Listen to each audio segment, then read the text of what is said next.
Hello and welcome to the Classroom Connection, the show that takes you inside Marion County Public Schools. I'm Kevin Christian. I'm the Public Relations Officer for our school district.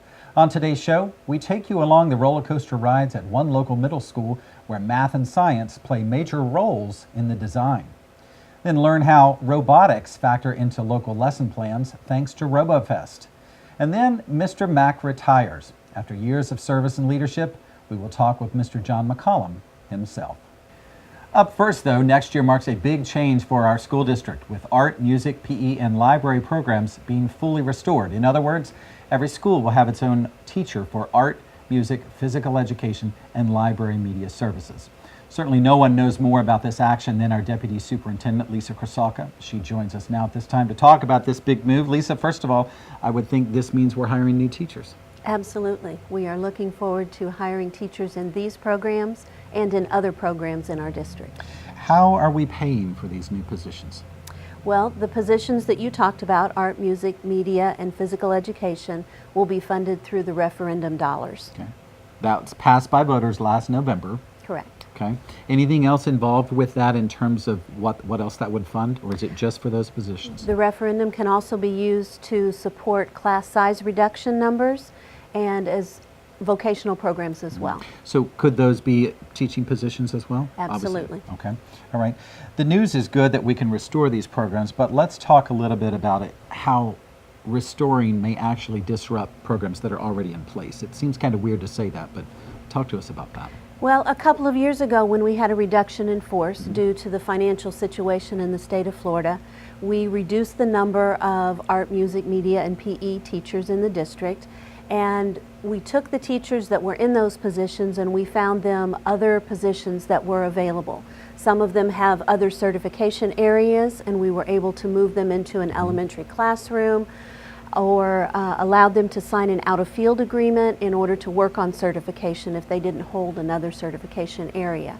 So those teachers have been placed in other areas, and now that their previous positions have been reposted, they may have a desire to go back into art, music, media, or PE. Sure.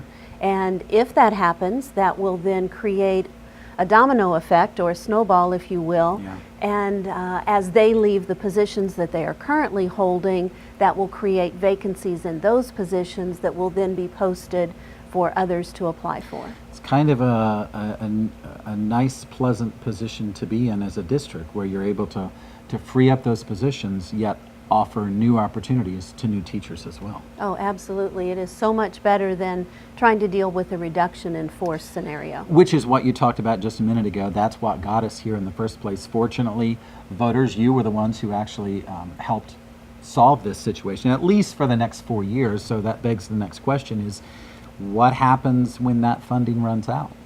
Well, our hope is that in 4 years that the economy will have continued to improve and that we will be able to sustain these positions with district funds and won't have to rely on an additional referendum. We are a growing district, correct? I believe that we are. In terms of students, yes. we're enrolling more students, and that's actually the trend statewide. Florida is gaining more students. Therefore, 4, 5, 6 years after the recession hit, our numbers actually went down, but we're kind of rebounding back. What else may be impacted in terms of this new teacher assignment, if you will, with art, music, and PE? I know we have additional PE, I don't know if technicians is the right name for them, but they're going back? We are restoring some PE techs at the elementary level. Based on the number of students enrolled in a school, we have assigned them the allocation of PE teachers. Some of the schools do not have enough enrollment to justify 2 full PE teachers, but we feel that it's prudent to have 2 adults in the PE arena in case of an injury or an emergency. So we are providing an additional body, if you will, a non-instructional position called a PE tech who will work with that PE teacher in those smaller schools. And then on the other end of the spectrum, those schools that have over 700 students enrolled, they will have 2 PE teachers, but they will also get a PE tech to provide a third body. So 700 is the threshold, if you will? to get the PE tech at the top end, and if their enrollment is less than 400 on the small side, it will be one PE teacher and one PE tech. Gotcha. Let's talk a little bit about a recruitment fair that I believe is happening this month where we're actually hiring new teachers.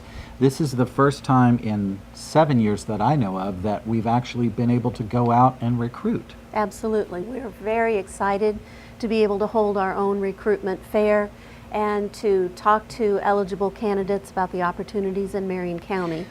And that's all a result of the rebound in the economy and the fact that funding is allowing us to put additional units back in the schools. Does this re-energize principals, you think, because they're the ones who are actually doing the recruiting here? I think that it definitely does. They're very excited to be able to bring in some fresh new teachers to work with our experienced teachers who've been so very dedicated to the district over the last 7 years, and we just have high hopes for the district in the future. Yeah. Looking back across the last 2-3 years since you've been in your position, would you say you're at a high point now in terms of what you get to do versus what you had to do in the past? Oh, absolutely. Hiring is so much better than laying off. Yeah. Absolutely. Now, I'm going to ask you to step back a few years into your role as a principal. Mm-hmm. When you go out and you're actually able to interview teachers and recruit, what are you looking for? Give us a little bit of insight into the principal's mind when they're interviewing that candidate. Now, maybe somebody who's taught elsewhere for years, or maybe somebody fresh out of college. I always looked for someone who had a great deal of enthusiasm and passion for kids. I can teach and mentor a lot of skills, but you can't instill that passion in someone. So that's what I always looked for. Someone, whatever their age, be they young or old, if they have that spark of enthusiasm, that to me is priceless. Make you go back and wish you could do some of that? Sure, absolutely. I know you don't get to be in the classroom a whole lot in your position, but I know that that's where your passion is, and you do what you do because of our students. So we appreciate what you do, and we appreciate you being with us today. Thank you. Well, some may call what we have been talking about a roller coaster for teachers, and for many it was, but roller coasters also apply to students, especially when it comes to math and science. As Chadwick Pierce shows us, Liberty Middle School students learned the ups and downs of gravity and more with a recent class project.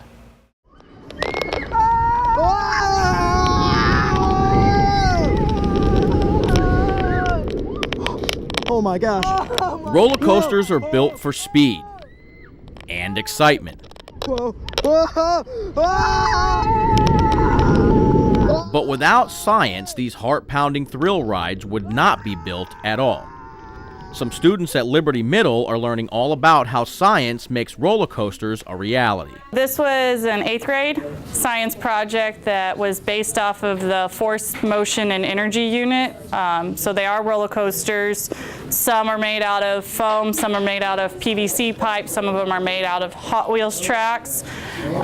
They were doing it to learn about how all the energies move, how the forces act on it, Newton's laws, a fun interactive way where they could get really creative because a bunch of them in here are very artsy and they like hands-on things. Students being able to create a physical project and not just work out of a book makes them do something they were not even aware of. They were doing the scientific method without even realizing it, that you tell them in class that you do the scientific method every day when you're attempting something, and yes, they understand that, but to do it in real life is a whole different thing. That they were working out multiple problems. They were doing math and not realizing it.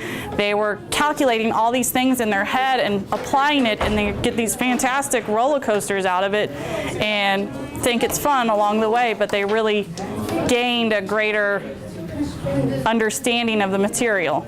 Taking that knowledge and applying it gave one student all he needed to create his themed ride. For my roller coaster, I thought of tall hill, a couple loops, not just one, a few, and that's kind of what went through my head. The hill, I didn't just measure it, I just thought, well, this is probably good enough. I didn't want it too high, I didn't want it too low, so I measured this was good.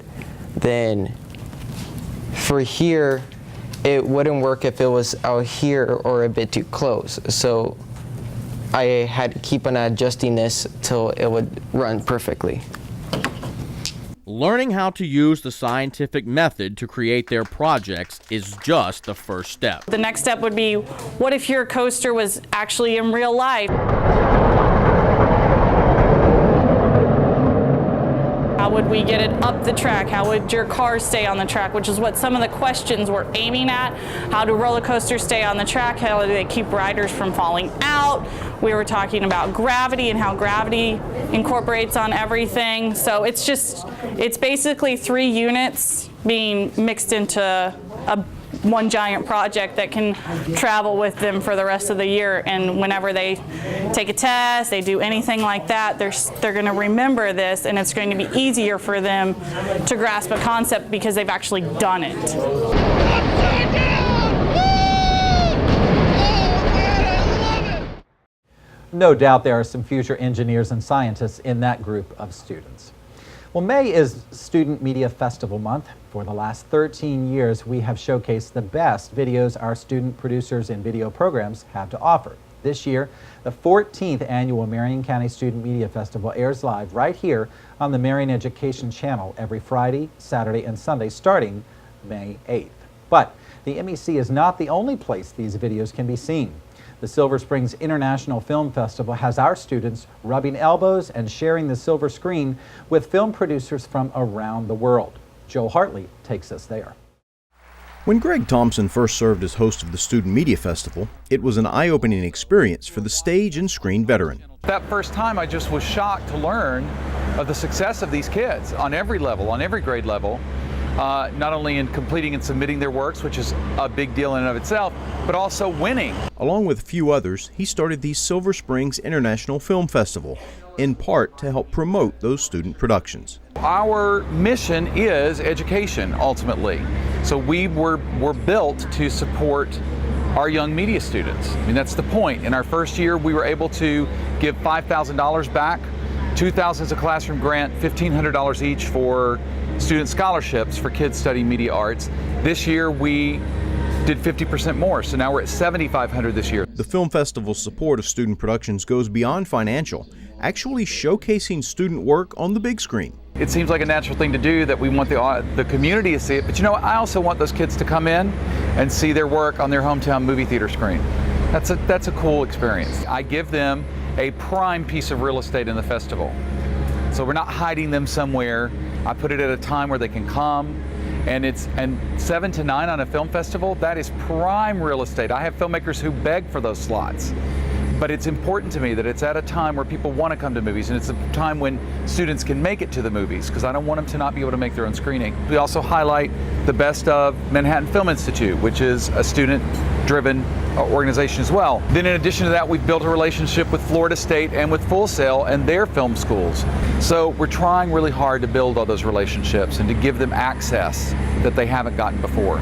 It's exciting, and it's kind of hard to grasp that we've come this far, so I'm very proud of it. We feel honored that our video was worthy of this huge event and that we get to be a part of it, and I mean, it feels great that we accomplished something. For Brianna and Jessica, producers of last year's Best of Show winner Julia's Journey, seeing their work on the big screen is nice, but it's more about telling that story to a broader audience. I felt a sense of achievement, and mostly because of the message of our video. I feel like it was portrayed in a very good way, a successful way, obviously, for us to make it this far, and I hope it goes further. We're just happy that Julia's journey gets to be shown to a broader audience than what we could do by ourselves, and that her story can be recognized by more people than what 2 high schoolers could get the video out to. Those 2 young ladies are part of Lake Weir High's award-winning TV production class, and this month they find out if they have yet another Best of Show video to their credit. Speaking of which, here's a look at one of their entries this year in the comedy category. Welcome to this week's edition of Scurples. Scurples, words that should be in the dictionary but aren't. Precondimencia, the watery discharge when squeezing a mustard or ketchup bottle. Pre-mastication, not possessing enough control to wait until you get home to eat your french fries. Over-locomotive, the act of excessively locking your car for no apparent reason. Vibrigo, when a phone vibrates and you think it's yours. Confusion, the act of not being sure if you should acknowledge someone who's walking past you.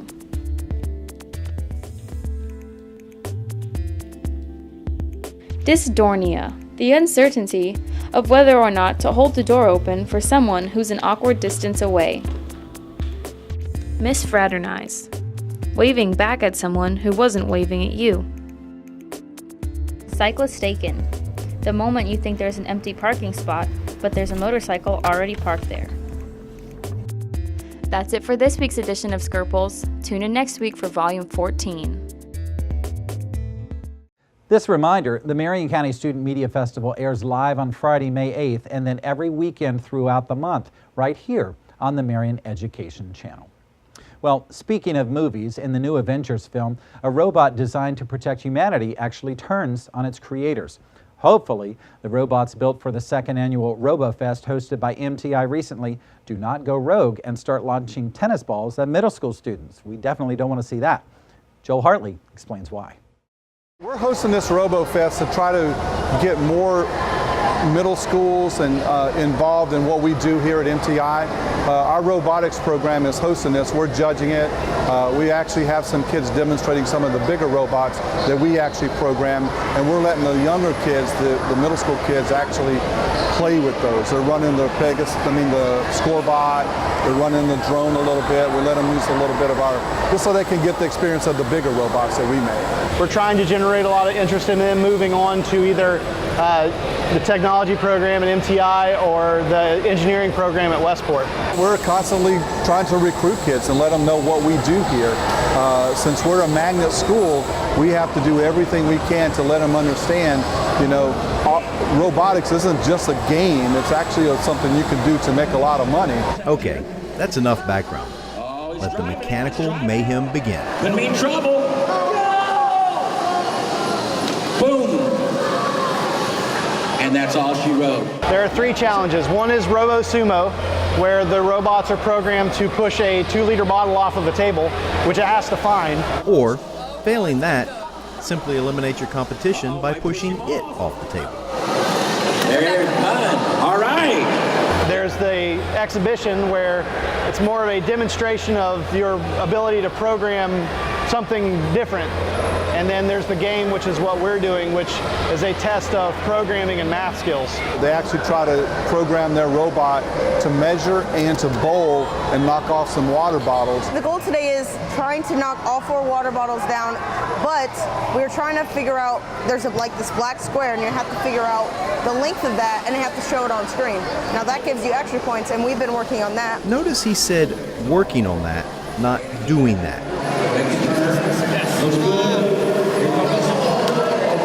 The robot has to operate autonomously, so the kids do programming beforehand, but all they get to do is press go and hope that it works.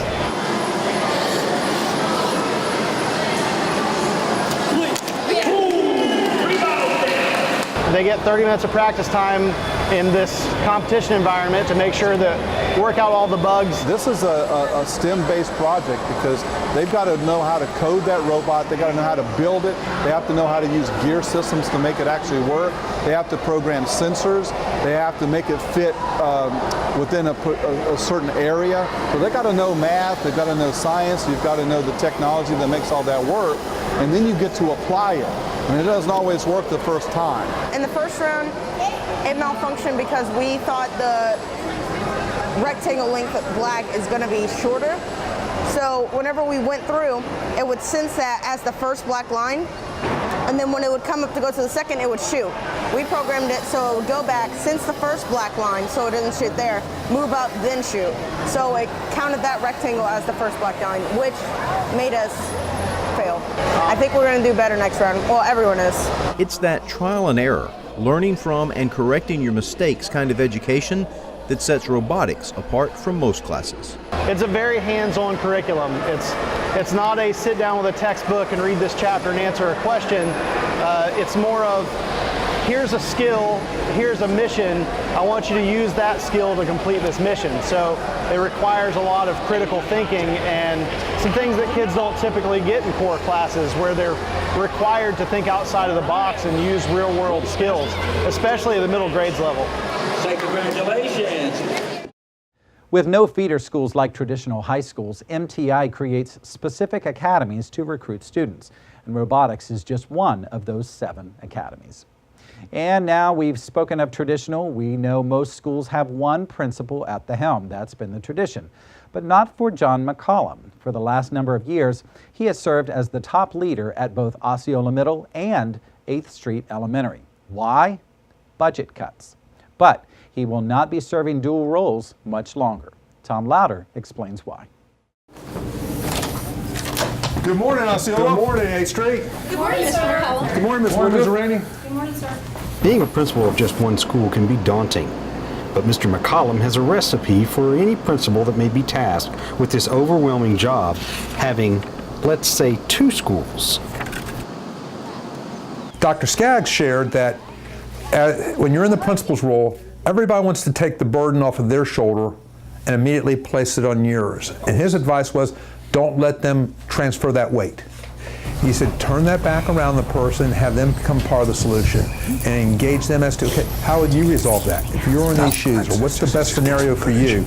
But put that problem solving back on them, because what often people want to do is take that burden off their shoulder, leave it on your shoulder, and then go home and sleep comfortably. And that was a very valuable piece of advice. So I've been sharing with my replacements that you want to engage your colleagues in the problem solving, and don't let them wash their hands of the problem or the issue or the situation. Have them become part of the solution. With all that advice, Mr. McCollum still finds time just to get down on the student's level, literally, and remember why he became an educator in the first place. I'm a very student-oriented person. I enjoy being with students. I enjoy being out in the classrooms. Quite often, when things get tough in the office, I seek out refuge in the classroom, because the kids remind you why you're here, why you're doing what you're doing. But do you feel like the activities you did in class prepared you? Yeah. Good. Yeah, that means we did the right job. Talk to you all later. Here to encourage students and do whatever it takes to help them become successful. And don't forget, we're dealing with human beings. We want to get so tied into numbers, data, but at the end of the day, we're dealing with somebody's child, their most valuable possession, and we want to do right by them. Yeah, I'm surprised that they went unnoticed for so long. Yeah. We went to the Holocaust Museum in Washington, D.C., and they had a whole feature on her. And I didn't realize that the people who gave her up were charged and convicted. Communication and encouragement are attributes that this retiring educator has for his students and his staff. His tiring devotion to all of them is felt in the classroom and Remember beyond. that our job as an administrator is to help facilitate, to make the teacher's job as easy as possible so that they can do a better job of meeting that goal of teaching the children and keeping the children positive. And we got to keep our teachers positive by recognizing them and supporting them, and then they will in turn do the same with the students. So I want my colleagues to remember that as well. Mr. Mack, we congratulate you on such a wonderful career and wish you only the best in your retirement. We will certainly miss you. Well, he is nowhere near retiring, partly because he spends time in the classroom with students. Of course, I'm talking about our own superintendent, Mr. George Tomyn. Would you believe Florida has nearly 1,600,000 cows? That's a bunch of cows, isn't it? What kind of meat product do we get from cows? Yes, sir. Steak. Steak? Ground beef. Ground beef? Hot dogs. Yes, hot dogs also come from a part of the beef cattle. To celebrate Florida Agriculture Literacy Day, Tomyn recently read to students at Evergreen Elementary. Over 4,800 local students learned about Florida's influence on everything from beef and poultry to equine, sheep, even the goat industry. Teachers also received a copy of the book Tomyn read called A Drive Through Florida, Livestock and Poultry. One of the book's characters is an animated red truck named Old Red, who takes students on a tour of Florida's various agriculture industries, and I can assure you it was an adventure. Superintendent Tomyn also has some information pertinent to parents and students in this month's Superintendent Spotlight. I'm here today at Evergreen Elementary School, and I want to showcase a special program about how one of our local social service clubs is getting actively involved in supporting our school system. The Kiwanis Club of Ocala is involved in a program called Reading is Fundamental. I happen to be in Kiwanis Club, so I'm very partial toward this program. What this program does is the Kiwanis Club actually goes out and purchases books for elementary students. Behind me you can see a number of students from a first grade class milling around the room looking at books, and they will be able to choose a special book that they get to have and keep. We know that reading is fundamental and reading is a key to success in many other classes, so that's why it's so easy for me as superintendent of schools to fully support a program like Kiwanis International offers, and we're very appreciative to the Kiwanis Club. There are many other ways that our citizens can get involved in supporting our programs at many of our schools, and I'll give you two of them. For instance, one is the Reading Pals program. This program, sponsored by United Way, is a great opportunity for volunteers in our community to come in and read to kindergarten students once a week. It's a fantastic opportunity for adults to volunteers to show their care and concern for the development of our students. The second program I'd like to talk about is sponsored by our local public education foundation, and that is the Take Stock in Children program.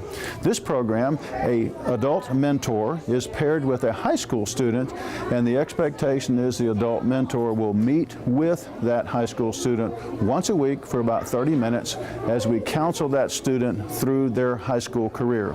Upon successful completion of the career, the high school graduate will then receive a college scholarship. Two great ways, along with the Kiwanis Club program, that you can support our community, and our community, can support our school system. I hope you'll join the fun, because it sure is a great time in the Marion County Public Schools. Thanks, Mr. Tomyn, and thank you for joining us today. We hope you have learned something new about Marion County Public Schools. For more information, you can visit marion.k12.fl.us. Again, our website is marion.k12.fl.us. And this last word, parents, remember, be there for your child every day.